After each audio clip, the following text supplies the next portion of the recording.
Viewers and listeners' discretion is advised due to subject matter and language, so 18 and up is required. Welcome to High Profile Podcast, hosted by Coral and Jewel. Each episode focuses on a different element of the adult industry, and it's Coral's goal to break the misconceptions and stigma regarding sex work and alternative relationship styles. Please welcome your host, Coral and Jewel.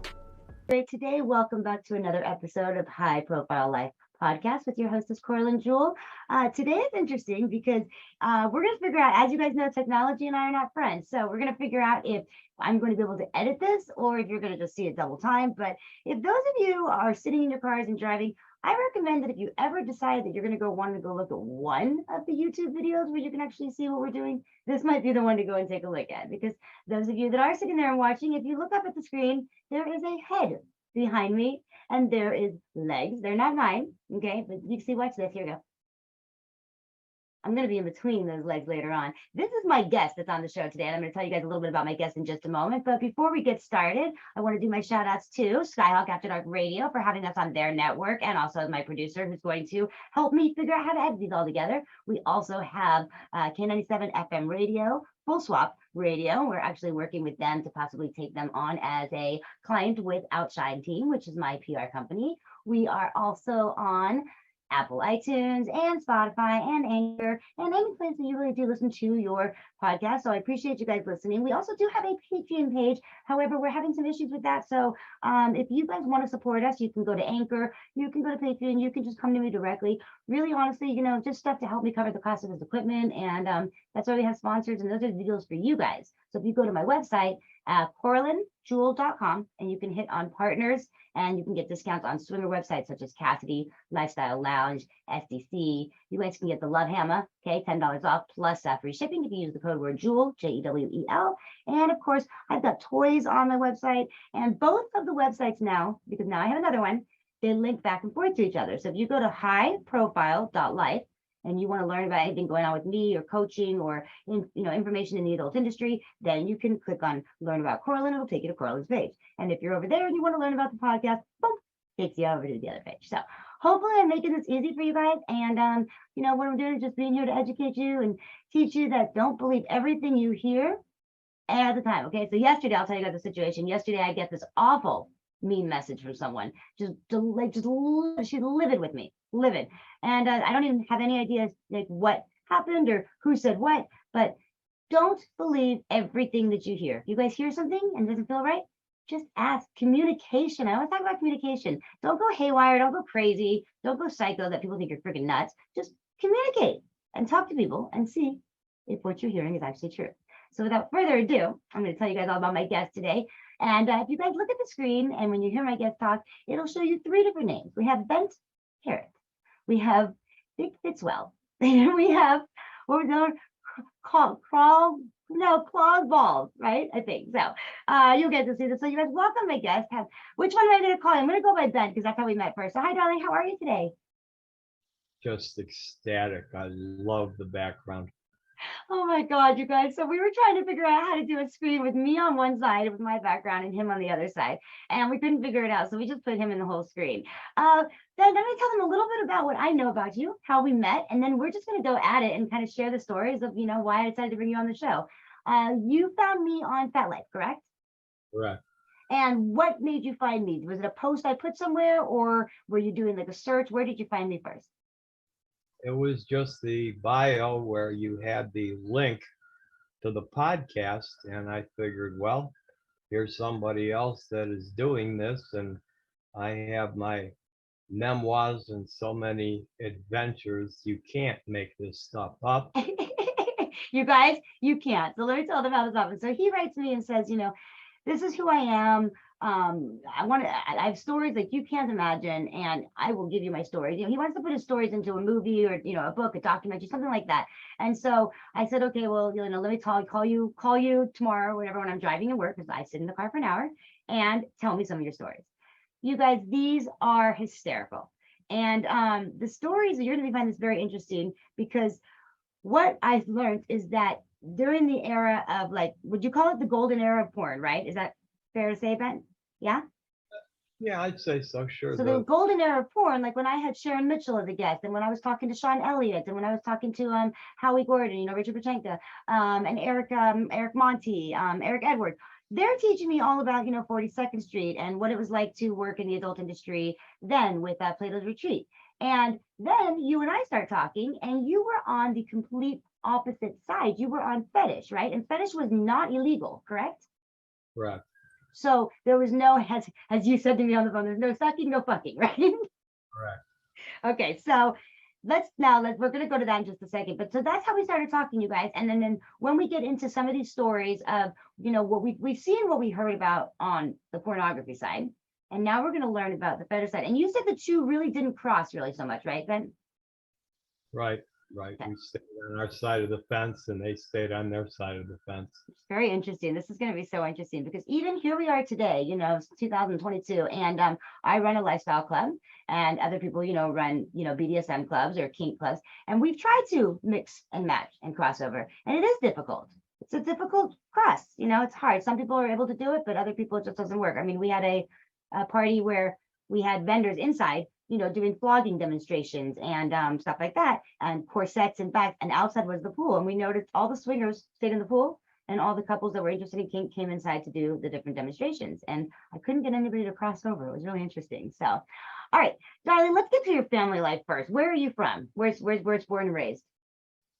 I call Long Island home, but I was born in Painesville, and spent most of my time in Ohio, but spent a lot of time on Long Island, which was the greatest time of my life. Lived in Colorado Springs for a bit, and spent about 5 years in Atlantic Beach, South Carolina.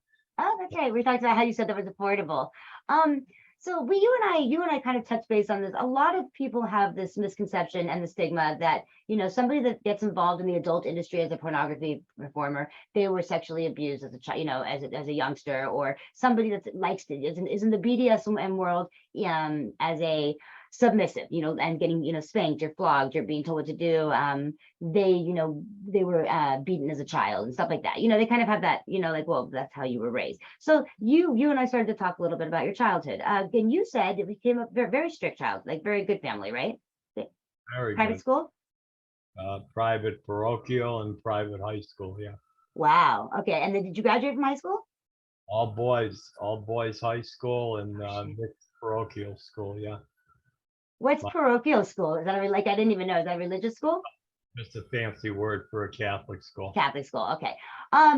During school growing up, would you say you were the popular kid at school? Were you the class clown? Were you quiet? What would you say looking back at your childhood? I was the nerd. Really? I was a complete nerd.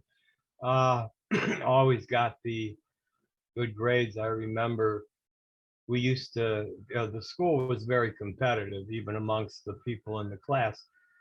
We'd have spell downs every week. And see, nowadays it's insulting to show your superiority over your fellow students. It's not called competition. It's called belittling, and you're a racist if you show superiority over somebody else. It's not competition anymore, but right. They have weekly spelling bees. I remember that. I don't even think that's such a good. I wonder, if I ask my kids right now, do you guys do spelling bees? I bet you that there's not even competitions for that anymore. No, no, they don't have. We used to have timetable races when we learned our multiplication tables. The penguins would pick two people randomly and put them on opposite sides of the chalkboard. Okay. Say sevens, and we would have to do the multipliers of sevens all the way up to 12, be it 2, 3s, 8s, 12s. We went up to 12. Okay. Whoever finished 1 to 12 first won the race, and I never lost one of those either. So you're the nerd. So then, what did you graduated from high school? What did you want to be? When you say when you grow up, what do you want to be? What did you want to be? I wanted to be a sportscaster. Oh, okay. That's okay. So then, did you go on to college, or what did you do after high school? Went to college. majored in broadcast journalism Oh and shit. Okay. historical communication, studied Aristotelian rhetoric, studied Plato, studied Wow. to do with journalism, and I had about 2 quarters to go for graduation. Never forget this professor. And he says, all right, you guys are about ready to get turned loose into the real world. And I see all of you with stars in your eyes. And you think you're just going to walk right into a job at a major market television or radio station. Well, guess what? Unless you're a beauty contestant winner or you're an ex-jock that everybody knows, you're going to start out just like the rookies do. They go to A ball, double A, triple A, and then maybe you'll get lucky and get to the majors. And what am I going to do? Change my major with 2 quarters to go to graduation? Yeah. Nah. And he was right. The first job I had, I worked approximately 10 hours a day, 6 days a week, and made $90 a week. No. Wow. Let's go back there. So $90 a week. So what was the hourly pay at that time? Was it an hourly or was it a salary? Oh, that was the salary. $90 a week. Wow. Do you Yeah. know that today, like, so honestly, today, like a job like here in California, then I don't know anywhere else, okay, but Target $23 to start you as a cashier, 17 or I think it's 18 at Burger King, like for an hour. Oh yeah, yeah. It's changed. You had to really earn your stripes. I remember a ball game that I did, a basketball game. It was one of the high schools, and one of the schools had a gentleman. He was 6'8", and he had a vertical Wow. about the size of the Manhattan phone book, so he exactly wasn't a Skywalker. And his last name just happened to be spelled D-I-K. Okay. Well, back then, when you listen to other people do their thing, the NBA on CBS, the passing of Bill Russell, now rest his soul, he was the color commentator when Dick Stockton did the NBA on CBS. Well, when Bill Russell referred to Kareem, he always called him the big guy. Okay. There was Bob Lanier back then, and there was Elmo Beatty, and there was Luke Jackson. I don't know who any of these people are. See me? Oh my gosh. When it came to Kareem, it was the big guy, and everybody knew who he was talking about. So it gets into your head. Okay. Also had a broadcaster named Joe Tate who did the games. And the thing about radio, when you're doing any kind of sports casting, is you must, above all, assume that your audience is blind. And you have to paint that picture just like you got right behind you. Hey, okay, that's interesting. Okay, so you have to assume, just like when I tell somebody who designs a website, you have to assume that it's a 3-year-old using it. You can't assume that they know where the homepage is or stuff. So you're saying when you would do step over the air, you've got to paint the picture because they can't visually see what's going on for action wise. So Okay. it was going pretty up and down, very fast paced. And it kind of went off like, I'll just throw in names like, and Coral Jewel rebounds it with one hand off the back of the rim, kicks it ahead to Johnson over the timeline with the right hand dribble. Johnson goes to the right wing. He looks inside over to Smith, cross court to Jones. Jones dribble drive, drops it into the big Dick, and the Dick turns and rams it home with the right hand. Oh my God, you're so good at that. Oh, but good. I was apologizing for 2 weeks to the dead grandparents and everybody else, and it just happened that way because that was the way that they called it. It was the big guy, and in this case, it was the big Dick, and it just happened that way. Oh my gosh. Okay, so let's get into, okay, so now you're doing broadcasting, you're doing that. Let's just gonna go straight into it. How did you get into the fetish world, and what, how did your career start? And then did your family know, and how did they take it on? So just go for it. We just want to know. They didn't know before college started. Mom passed away and Dad retired. Okay. And he ended up marrying a secretary for the archdiocese, so that was kind of way on the down low. I think he suspected, but he really didn't care too much. But then when I saw the opportunity there, wait a minute, this nerd has got to start meeting chicks here. He's going to end up sitting around looking at baseball cards until he's 55. Okay, so you kind of your personal like, okay, I'm doing my broadcasting, I'm out of college, I'm working, but you weren't dating then, is that correct? Because you said you kind of were a nerd the whole way through. Nah, before my mom passed away, she had to set me up with a girl to go to the prom. Oh, did you go? Yeah. Did you like the girl? Was she cool? She was okay. We went to school. She lived on the next street. We went to school together and that, and it was nice. It was awkward, and we knew it was like, yeah, it was all right. What the hell are we doing here? Right. But it's kind of weird when somebody sets you up on a date because you kind of, I mean, yeah, especially for your prom. Okay, so now you're saying, okay, well, I feel like I'm gonna, I'm never gonna be starting to dating. So give me your first experience of even like knowing what fetish is. Like, what did you do? I actually had this was right around the time that I started teaching girls how to play mumbly pegs. Oh yeah, no, yeah. You guys, he started to ask you this, and he goes, "You've never played?" And I said, "Am I saying this right? Mumbly pegs?" And I go, "No." And he says, "Do you want me to know what it is?" And I said, "No, save that." So mumbly pegs, like PEGS. M-U, all one word, MUMBLEYPEGS. Okay, what is it?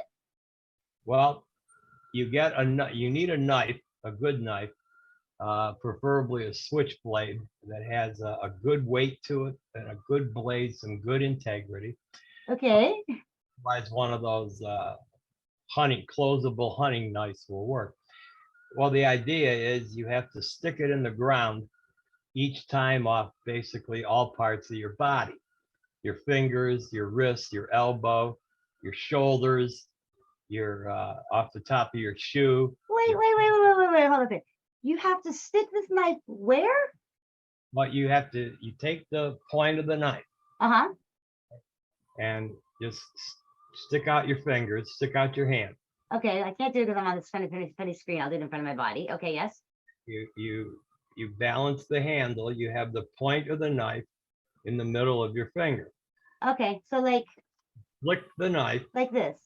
Right, you flick the knife. No, on your fingertip. Turn your palm up. Turn your hand up. That's it. Now put the point of the knife. Make the pen the point of a knife. Up or down? Turn the pen upside down. All right, everybody, see the difference. This is why you guys need to watch my fucking YouTube shit. Okay, go ahead now. On the tip of the finger. No, on the you got it between the fingers. Put it on the fingertip. Yeah, like that, and you balance it? On the fingertip, correct. There you go. Okay. Put the blade on the fingertip. Okay. You flick it with your other hand. Your other hand is on the top where your orange button is on that pen, and you flick it with your other hand. Okay. It has to go and stick in the ground. Like that. Okay.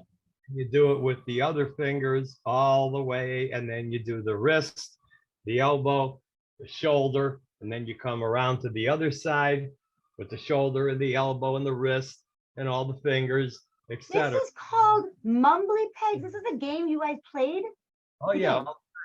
And then you do off your hip, you go off your knee, you go off your ankle, you go off the top of your foot, off the tennis shoe, and you do that side. Okay, and how do you win? It's just whoever flicks these knives faster? Yeah, well, you get two chances. Okay. Miss once, you can either pass and it's the other person's turn, or you can take a chance and try again. If you miss, you have to go all the way back to the beginning and start all over again. Oh my God. If I have any listeners out there, so if you want to tell me a little bit more about mumbly pegs, this is an interesting one. How many knives were like available to play the game? Just one or two? Oh, everybody had their own switchblade back But then. I mean, once you flip it off your hand and it goes to the ground, okay, then does somebody have to go pick that knife up and come back to then move to the next body part? No, you pick it up because it's still And you your come back. Still your turn. kind of like pool. If you run the table, you keep shooting. Oh my God. Okay, you guys. Okay, I'm sorry. I know, but Corlin will get stuck on mumbly pegs for the rest of the show. All right, let's go into. So this was how you started teaching the girls mumbly pegs. Okay, now. Together with the camera, I'll show you how we did it. Okay. So what I would do is I would teach the girls how to see, and we would play for a ham. And I would always lose. See, I would give the girls like 3 chances. Okay. I would always mess up, and no matter how far along the game I would always go for it and always start at the beginning. So the girls would end up winning the game. So I then would be the recipient of the ham. And what the ham was she sat her bottom on my face for a count of 10. So you get a couple of girls there and you lose the 2 girls. One of them sits on your face for a count of 10. The other one sits on your face for a count of 10. That is how we played mumbly pegs. Oh my God, you're fucking brilliant. I get this now. You guys get me. So you purposely were like, yeah, I'm gonna get faces on my fucking, or butts on my face. Okay. Well, I had to have some kind of a dating life, and that's my story, and I'm sticking with it. Oh my God, I love it. Okay, so you started to do that. And then at that point, of course, I'm assuming you don't know that that's like a fetish, like, you know, face smothering and stuff. You have no idea, right? You're just going, this is how close I am to pussy, right? And all of a sudden, it was like, man, this is kind of fun. You know, I was getting aroused. You know, it was Okay.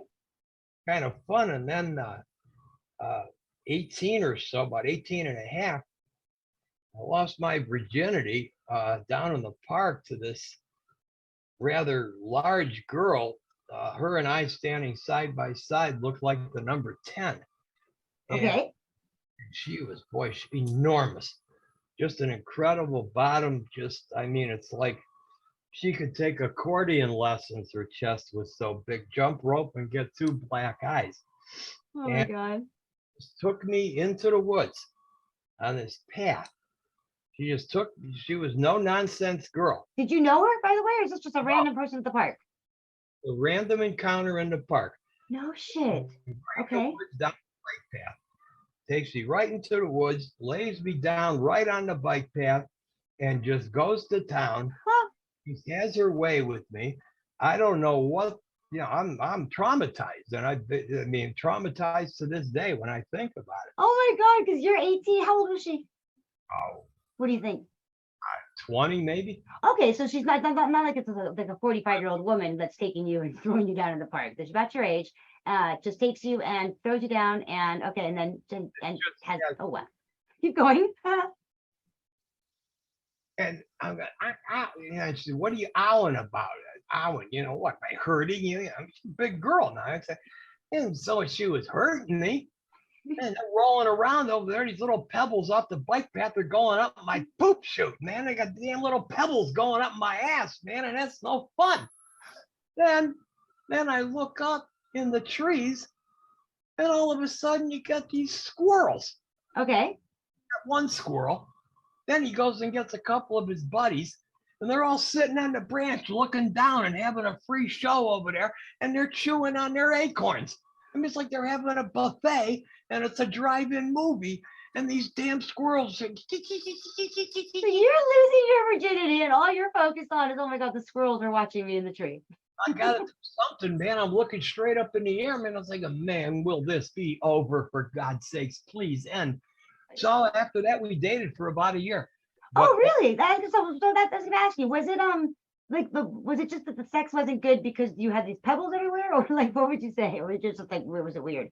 It's hard. She just was just an animal. I mean, it's like when that first time, everybody remembers their first time, things leading first time, the foreplay to the foreskin, and everybody remembers their first time and their first kiss, their first date out of the, and I just remembered that this was completely, probably that's how I got to the bit with getting the ham, and then her doing that thing, probably how I got to be more, all right, if I'm doing this all day, guess what? I'm just going to lay down here.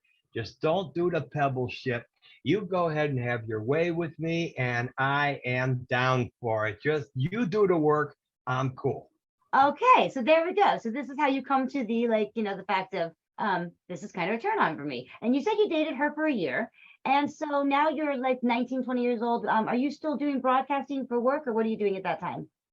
Getting that and just about ready to finish school and Cool. then go out into the real world. And right around that time is when I got the gig at Telecinema Communications and working for American Home Video, and that's when it really hit. Oh, That's when it really hit, when the light bulb went off, and it's like, hmm, we could make, if I'm gonna get abused, nice. we could Okay. money getting abused. Okay, so let's go there now. Okay, so now, what year was that? Like during that time, I want to know how popular Fetish was or Fetish movies were. On the silence and the reel to reel, they were always popular. It's just that there weren't a lot of outlets to get them. Got it. You Okay. had to go to like a novelty store or in the back room of a seedy sports store, like that sold all the cards and the paperbacks and things. And Really, really. So one of those, like a place that would sell books and paperback and like trading cards, you said would also sell um like Fetish movies, like right? Or the magazines where you could the order, magazines, right? Okay. like the Frank Zappa song, if you're familiar with him, Not at all. or Dirty Love, like those tacky little pamphlets in your daddy's bottom drawer. And that's Oh, exactly wow. what they were. And you got and ordered your, so they didn't, you didn't even have zip codes back then. Right. Okay. Let me So ask you this: when on 42nd Street, this is again like what I've learned.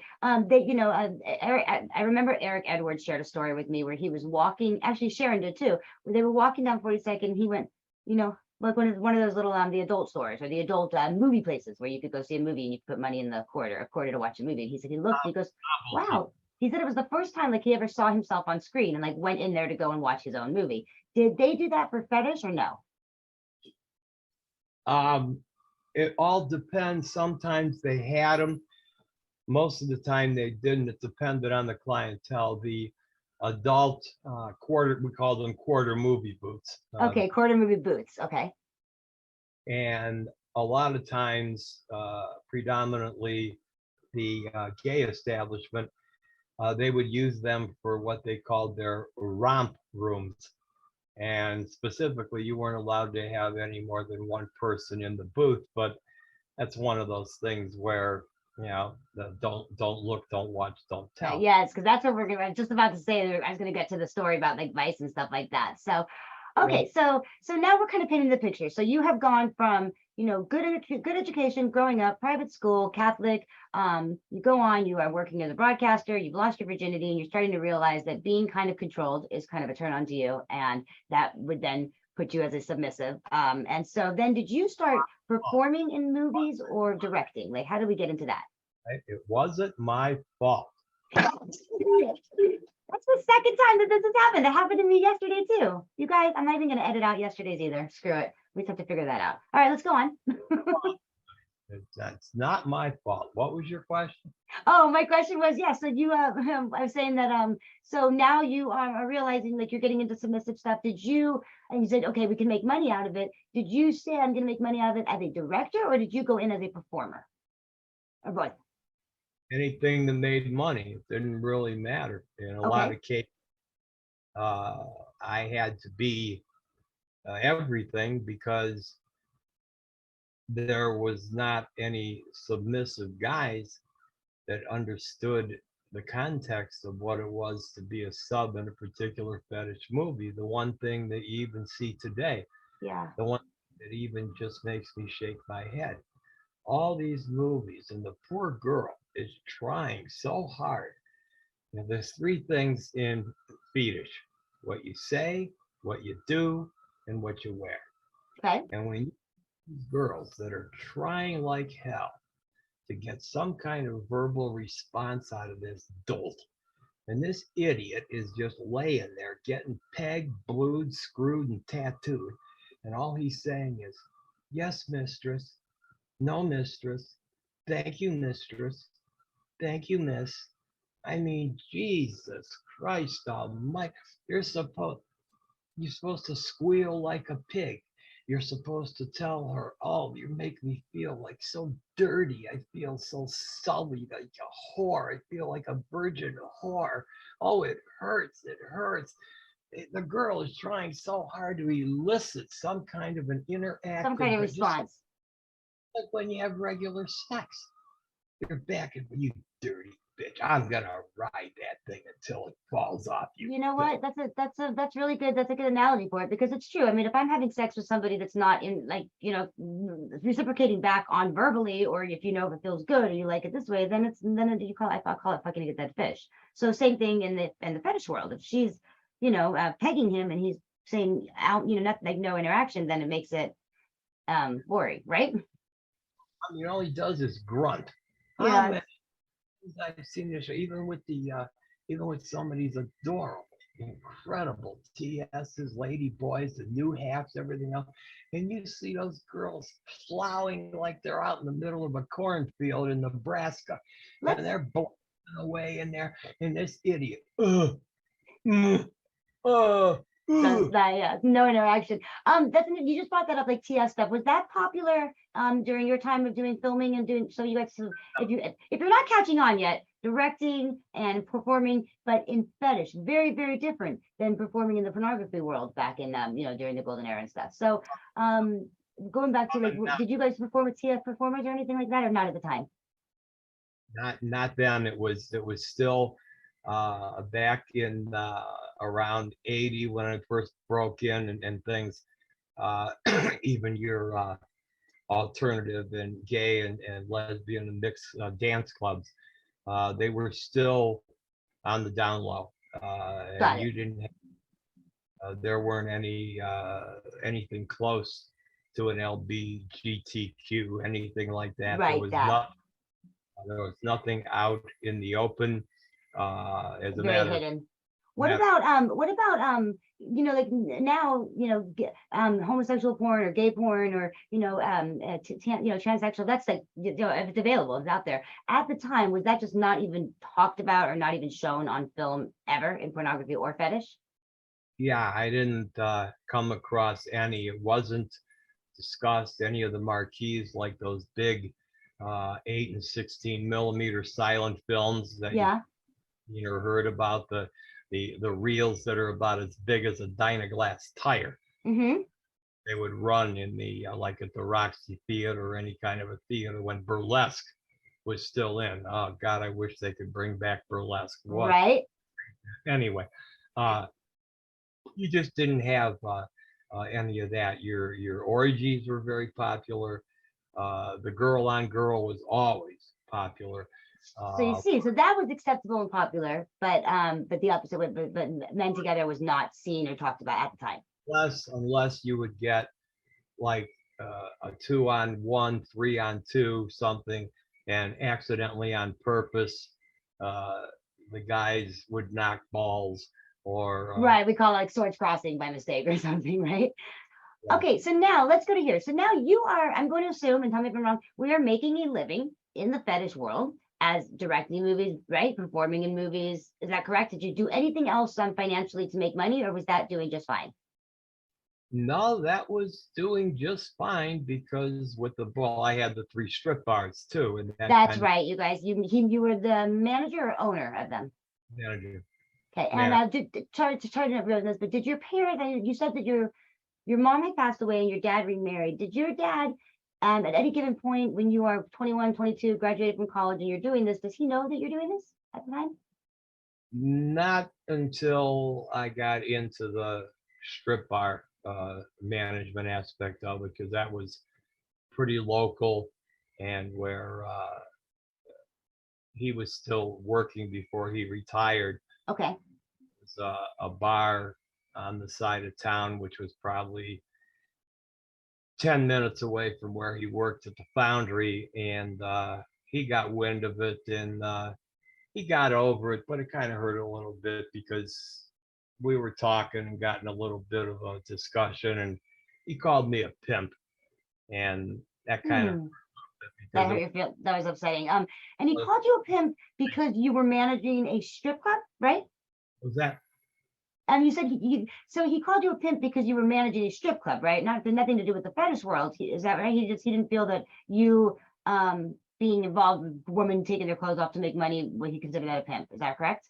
called me a pimp, and he was right because we were using the dancers to also make extra money doing fetish sessions and fetish films and such. So he wasn't wrong. It was just Okay, but you say we were using. I mean, it was were the dancers that were shown they did on their own will. They wanted to make extra money too, right? Or it wasn't like, or was it that you guys were saying you can only dance here if you participate in the fetish film stuff too? they came to me. They knew what was going on the side, Right. and they came to us because you know yourself if you Yeah, well, then you're not a pimp. I mean, that's the truth. You're a pimp if somebody's being forced to do something against their will. So if you are a manager and you are giving people the opportunity to do this, now you said that you guys would close down. You guys, this is funny. Tell them about how the paying off the cops with the sign at the front door or whatever. oh that one Yeah. yeah that's we'd have live sex shows, which was a definite no at the time. And what we would do usually it'd be like on a Saturday night or a Friday night, which was a busy time, but we'd make sure that the proper whales were in there. Somebody that could afford to peel off like $50 at a time. And if you look at it, say Google it, $50 in say 1983 is worth how much today? It's probably $150 today. Okay. Yeah. So they would all line pay their money, and that was what we basically paid the vice for, among a lot of other things, to basically leave us alone. Got it. And what was really kind of amusing, because the girls in the bar, the one managed the bars, they would do this on their own, and we'd be there with our security just to make sure that nobody got out of hand except the one guy. And they put up a sign. They took a Sharpie, a big fat Sharpie with an 8.5 by 11 piece of paper, and they scrawled back in 20 minutes, and they taped it to the outside of the door. And you looked at the thing, somebody coming in from the outside, like they talk about a strip. Now, we're not talking about a gentleman's club. Now, we're not talking about the Dollhouse, or we're not talking about a platinum thing or some fancy Okay. you got in San Diego. We're talking about a shithole. We're talking about your corner hole in the wall bar that when you walk in, you smell death, BO, stale beer, and urine. Oh my God. This is where you guys would have sex shows. Yum. So here's a sign up back in 20 minutes, and it reminds you of like the times where you would go up like to the corner store where you know there's only one guy working there, or like Right. sub shop or the pizza shop, and it's like they had to go to the bathroom or something to run So out the car back in 20 Dude, minutes. that's like the worst. That's the worst. You're driving on the highway. You have to pee so bad. You pull over to the gas station. You go to the bathroom. You go up there, and it says back in 20. And I'm like, fuck, where the fuck did you go? You know, and there's no bathroom. So people would come up to the strip club wanting to go in, and there's like back in 20 on a Friday and a Saturday night, right? Back in 20 minutes, it's like, man, I want to come in here and check out the action. How long was the sex show then? How long did you guys close the doors to the public for at a time? This time to go take a dump. Will you stop it? The shows usually did last about 20 minutes or so, because Okay. you couldn't be too obvious. We paid them, they respected us, but in turn we had to respect them, and we couldn't turn 20 minutes into an hour and a half. Got it. So it was 20 minutes, and then the sign comes off the door, and you're back open to the public. How many times in a night would you guys shut the door for a fetish 20-minute show, give or take? One time, two times? No, we'd only do it like once, maybe once a night. Okay. Once a night, but once maybe every 2 weeks. So we had three. Okay. We had 3 bars, so we Right. would So it's not an every single night thing. It's kind of a treat, you know. If you One- want to say it. say twice a month. Yeah, Okay. no, All right, let's talk about what we're doing here. I mean, we could go on and on and on, but I'm hoping that I've got a listener out there who is a director or a producer, and they go, I want to hear some more of this guy's stories. This has not been put into a documentary yet. This has not been put into a film yet, because you guys, these stories are very, very different from what I was learning when I was talking to Sharon Mitchell and Eric Edwards, and I was hearing their stories. And it's very interesting how they really didn't cross. So let's go with craziest experience on either a set as a director, okay, or as a performer, where something like you still put to in this day, you go, I just can't believe I did that, or I can't believe that happened. Do you have one for me? Yeah, I got one, but I even got one better than that. Okay, just give it to us. We're making a first impression of one of your people. How about I tell you the legend of Gluehead Debbie? Gluehead Debbie. You did not tell me this one yet, did you? I mean, I wrote it to you on the roster of episodes, but I mean, if the I didn't read that. Yeah. Okay, you guys. So we got the legend of Gluehead Debbie, right? All right, go for it. I got is the ballad of Gluehead Debbie. That's my best story, I think, of all the ones, including me performing, getting hit in the balls with a Callaway driver. We got so much to talk about. Gluehead Debbie. Now here's a girl. The rules of the house were you're down and ready to go. 10 minutes to 12, you're ready to go. And back then it was quarter a song, the quarter jukeboxes with the 45s, none of this like you got today. The girls had to hustle their quarters from the customers to play their songs in the jukebox. Vinyl is final. All the girls, their costumes, everything else come down, trying to look sexy the whole bit. Back then, sometimes you get a councilman with a thorn up his ass. We always had electrical tape behind the bar. Okay. Some of the girls didn't have pasties. So we had to take the electrical tape and tape their nippies so they were covered. Okay, hold on. I want to touch on that. You are in Ohio. What state is this that nipples were not allowed to be shown? At that time, yeah, we're in Ohio. So at that time in Ohio, if they're dancing on stage or even walking the floor, nipples are covered, correct? And so that it's not a full nudity bar, because right?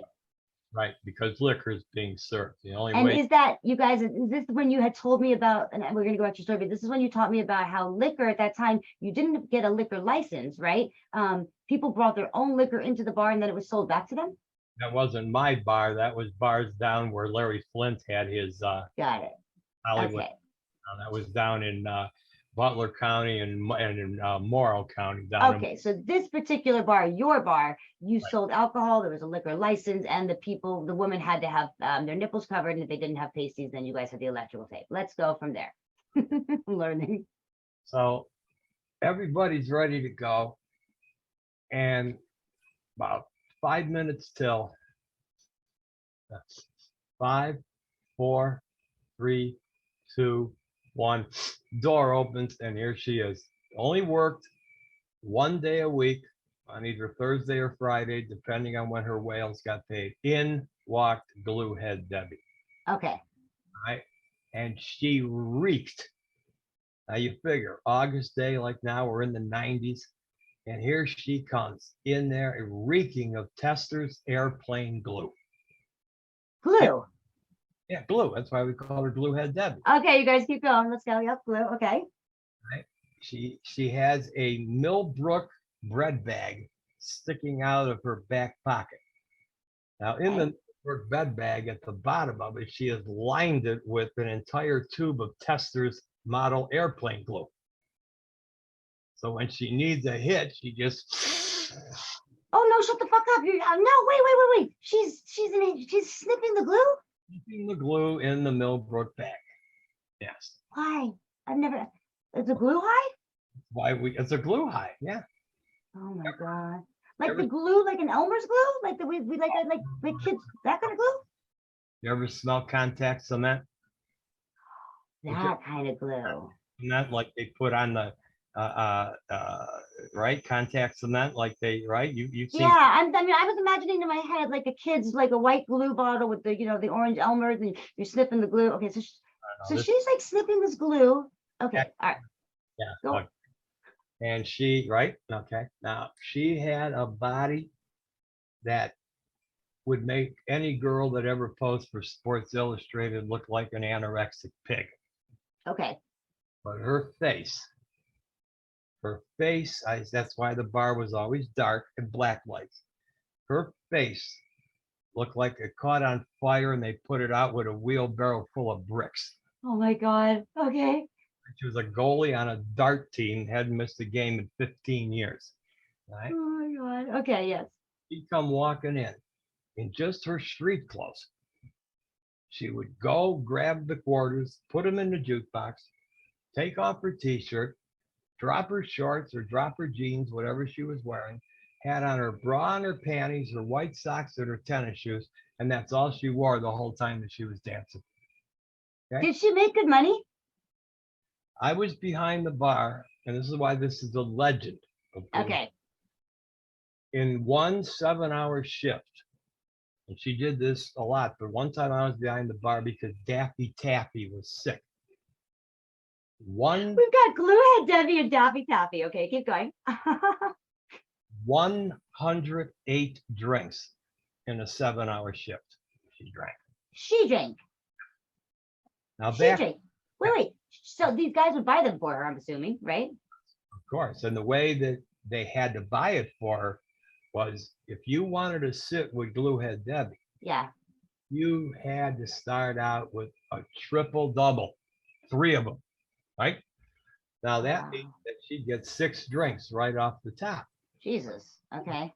It's a double shot, a double shot, a double shot, 3 of them, 6 drinks. Now back then, you didn't have this 10% tip out to the house, none of this garbage.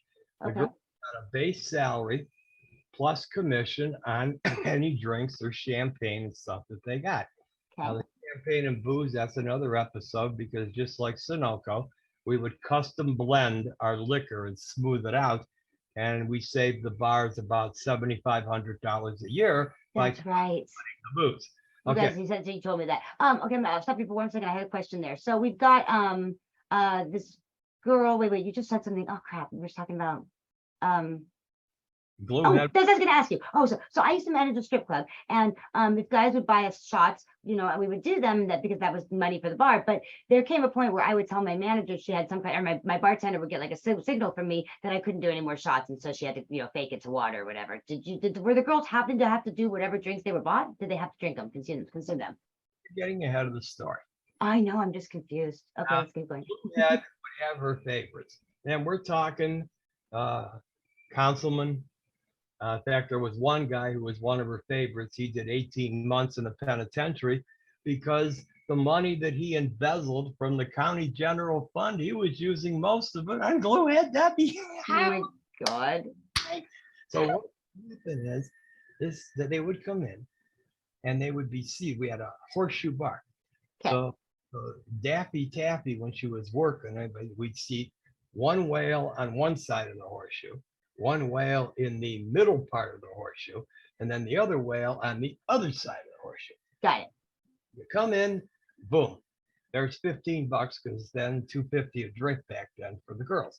So that's $5, $10, $15 right off the top to sit with Gluehead. So you wonder what's the story? Well, hands on the bar, not with Gluehead. And she would go down there, kind of fumble around a little bit.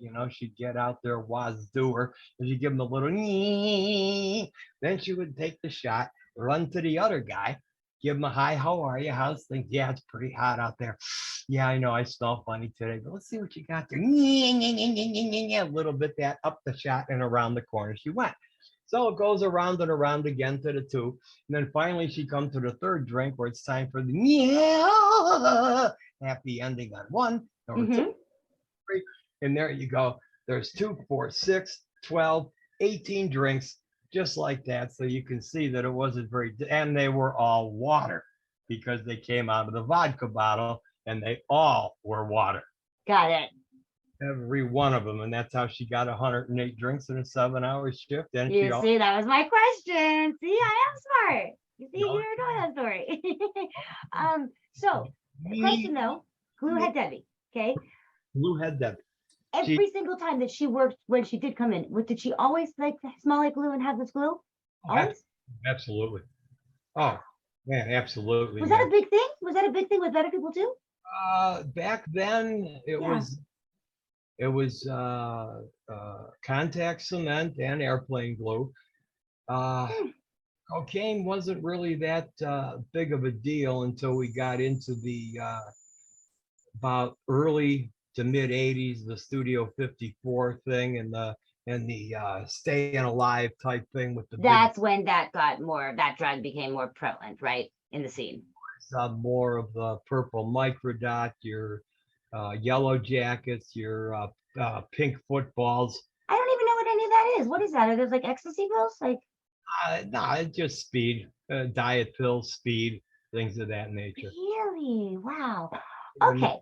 mix So, them all in. um, so okay. I mean, this is so crazy. Okay, so now you're managing these bars. You are still having, the sex shows on stage. You are still directing stuff when you said something was presented to you, right? Like directing movies.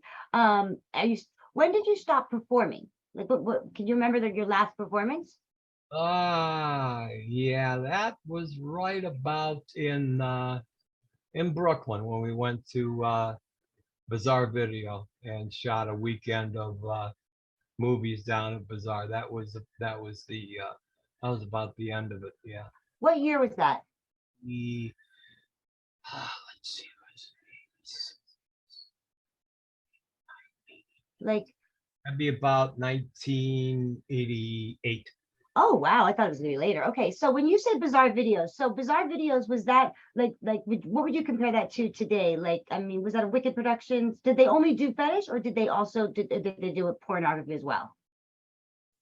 To my knowledge, they were heavy fetish. I mean, heavy.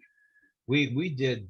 I mean, compared to the stuff that was there, I mean, we did like G-rated stuff. I mean, there was stuff in there when we walked into it. It was. I remember it was on the fifth floor. Okay, It was service elevator. It was on the intersection there of the warehouse district, J Street and John Street, okay. and it was Like, looking around pallets upon pallets. Now we're talking about a warehouse full of nothing but fine filth, uh, videotape, magazines. okay, okay. But they had, I mean, we're talking whips and cuts and fire and chains and that heavy stuff. And we, Okay, so that's what I was gonna ask you. Compare, because you said, we were, you said you were tame compared to them. So, give me an example of some kind of a fetish then that like maybe that they would film there that maybe even today is still like, whoa. Did they? I mean, like, did they really? Were they known for crossing the boundaries or overstepping boundaries or getting at the edge? well, what do you mean by whoa? Like, what was something that they did, okay, or filmed, Farm that animals or what? We talk. okay, that's what I'm saying. Like, did they go like into like bestiality and stuff like that? Like something that is like still frowned upon today, or step back on today. I was just kidding. Oh, see, I was like, okay, look at me. I take it like it's totally normal. I'm like, oh, bestiality. Okay, okay, go on. Thing, what we did, I can only say personal experience. Uh-huh. We did a exercise fetish. There were three girls and myself. I'd go into the gym, act like a pig, tell the girls they don't belong there, and they jump me and get me down. And we had one girl named Weasel and another girl named Limburger Liz.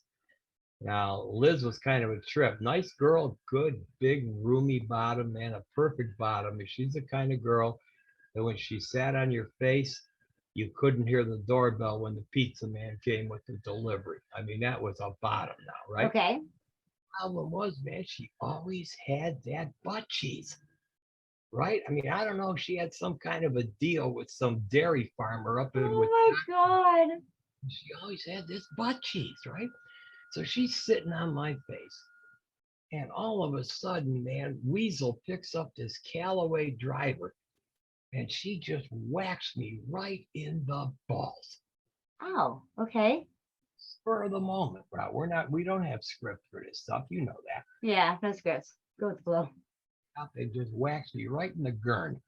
And then she looks up with this innocent looking thing on her face, and she says, "Oh, are you driving?" And I was laughing. It's a good thing Liz had that butt on because I was laughing so damn hard I'd have ruined the whole damn movie. I was laughing right into that cheese, man. I swear I took Limburger cheese and made it Swiss cheese. I was laughing so damn hard. Did it like are you suffering injuries today from that kind of stuff that you went through then? Like like getting hit in the balls and stuff? Because like I know somebody that would hang he's in LA, I mean Vegas, would hang weights from his scrotums. Mm-hmm. I'm and pretty fortunate. I didn't make a habit of making series out of getting whaled in the balls with 5 irons and 8 irons and things like that. okay. No, just and like I said, that was just that wasn't even in the script. Meanwhile, but it did hurt, right? Hell yeah, it hurt. I thought so. Okay. Look, I mean, I don't have balls, so I don't really know, but it's like anything else. You know why Peter Pan flies? why? Your Peter got hit with a pan, you'd fly too. I guess this is true. So, so when you got out, you said 1989 or 85, was it that you said you was like your kind of your last film? Did you stay in as a director? No, 2010 is when I hung it up. Okay, but then you were still you were still directing and stuff, right? Yeah, that's when the internet building sites and helping All that came in. on making little commissions from their work and showing them how to build it. That was when it was the Wild West. Now, man, I couldn't even do a color by numbers now. There's so many restrictions on there. Back in the day, it was a lot better. That is what we talk about. So yeah, I always talk about this. We take 2 steps forward, with accepting, like LGBTQ now versus how it was then. Okay, so you get your 2 steps forward, but then you take 3 steps back because this, the shadow banning and the social media and all the different rules and regulations on everything. So if let's do this. I mean, we could go on and on and on for stories. If I have somebody out there that is listening and would be interested in having you as a guest on their show, or they want to speak with you and they're interested in maybe turning some of these into a documentary or anything like that, please reach out. We're going to put I'll put your information, like how they can contact you through an email or how they can contact me to get in touch with you.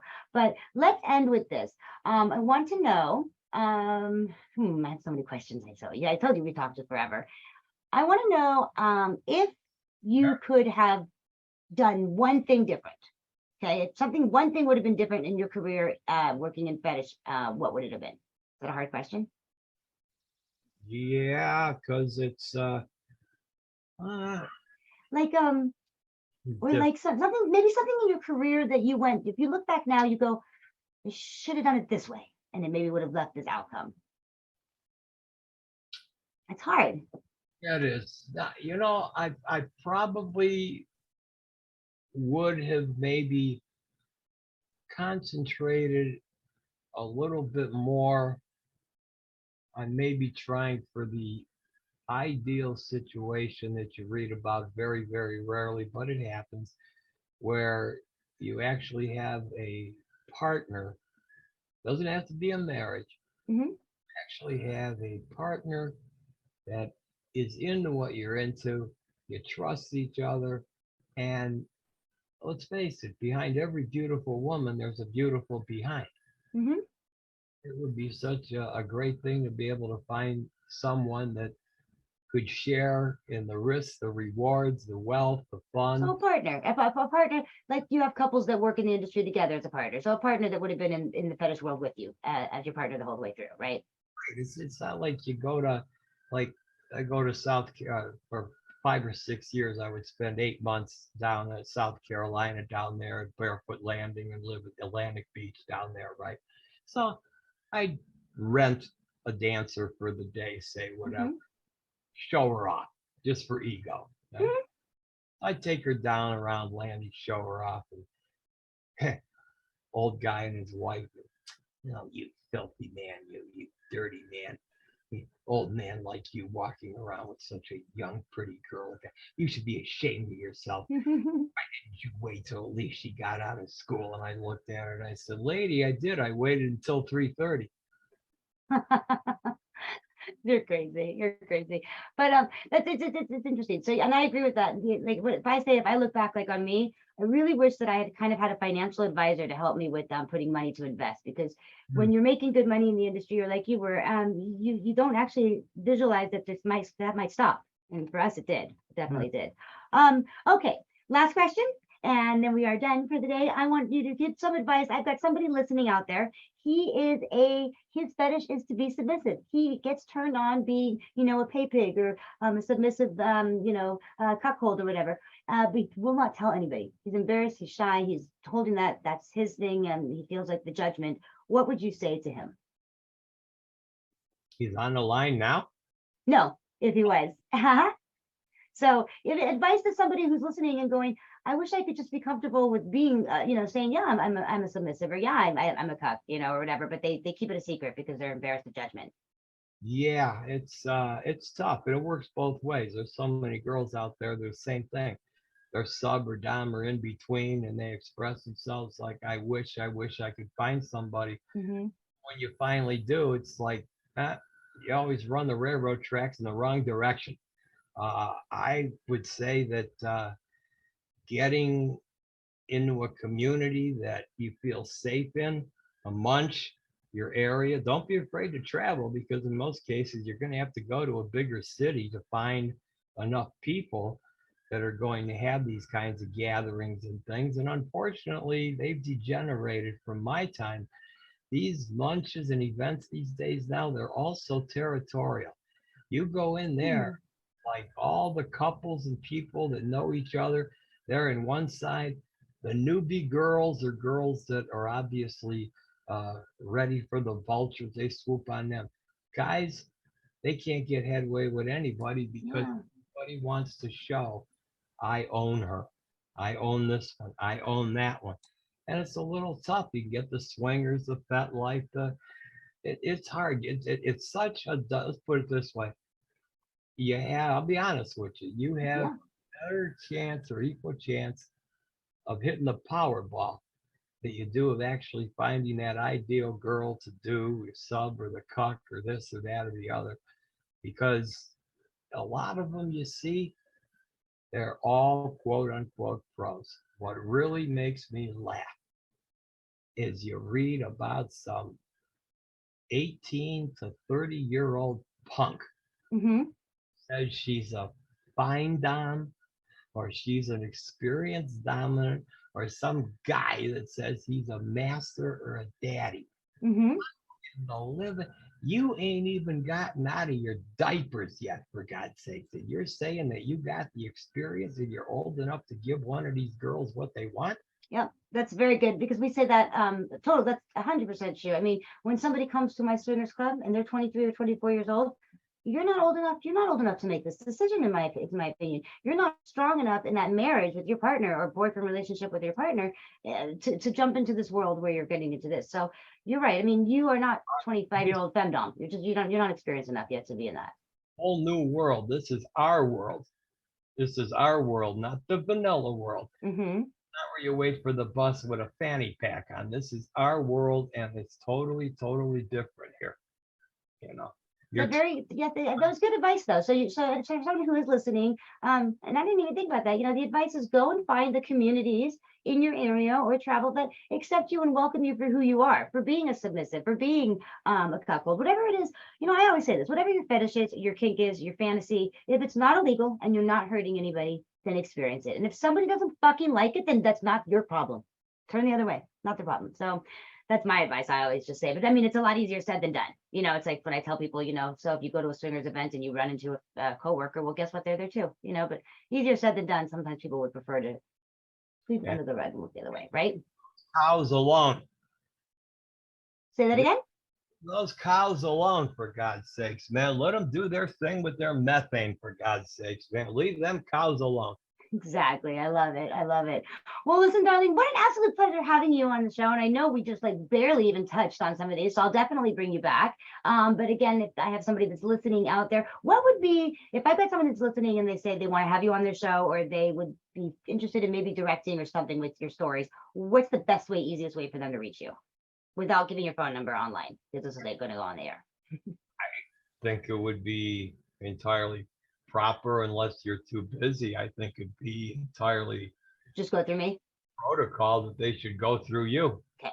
So you guys, if you are interested in reaching out, you can message me through my website. There's a couple options. So you can go to Coralyn, Coralyn, Jewel.com, and you go to the contact us, or you can go to highprofile.life, contact us, or you can just go to cj@CoralynJewel.com.